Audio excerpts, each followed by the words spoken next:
Po vás, senátore. Díky za návštěvu, Karle. Dejte nám chvilku. Co to děláš? Chceš být prezident Spojených států nebo mrtvola nacpaná trubičkami? Víš co, já to risknu. Žádné šance nemáš, laboratoř už není. Chytrák na NZT může mít 2, 3 nebo 4 laboratoře. No a co, stejně už nevyrábíš? Přesně tak, už nevyrábím.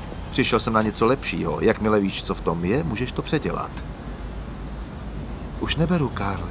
No, ať to bereš nebo ne, není možnost, že bys nedělal pro mě. Platit mi budeš v cigaretách? Loni si 17krát zneužil důvěrné Vyhrožuješ informace. mi? Psal prázdné šeky z Dubaje, odpad v Chile, zmizení úředníků, když si posvítíme na Jdeš to. se mnou do války? A věř mi, když ti říkám, že to ještě vůbec nic není. Nemůžeš znášet taková obvinění a chodit po světě živý. To, že tě tohle napadlo, ukazuje, jak nepřipravený jsi na Ty už nejsi připravený na boj Myslíš, že se jsem se mnou. nic nenaučil, že se mé synopse nezměnily, že mi nezůstalo nic? Nemáš tušení, jak tvrdý jsem nepřítel. Ta dodávka nabourá do taxíku. Co? Řidič je nepozorný, píše SMS-ku, jede 50, to je 18 metrů na zastavení. Jaká dodávka? Já vidím všechno, Karle. Jsem 50 kroků před ostatními. Proč myslíš, že tady nemám žádnou ochranku? Jak víš, že budeš příští rok naživu? Co to děláš? Dejte ruce pryč, co děláš?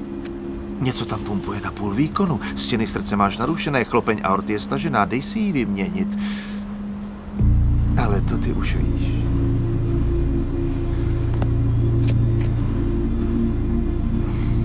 Vlastně bys z toho měl mít radost, protože kdybych dělal pro tebe, skončil bys jako sluha.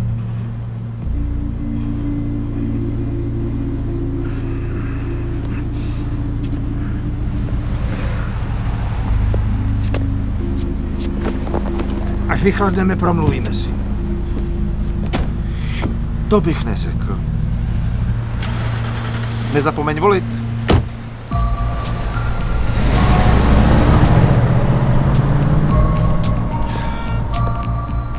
Edwarde, v pořádku? Jo, jdu na ten oběd.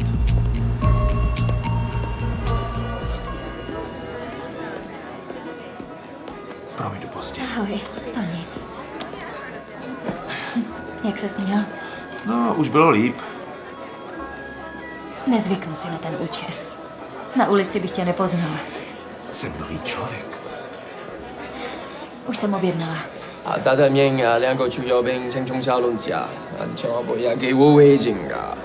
围巾会保护你的衣服。可是会把我当长做啊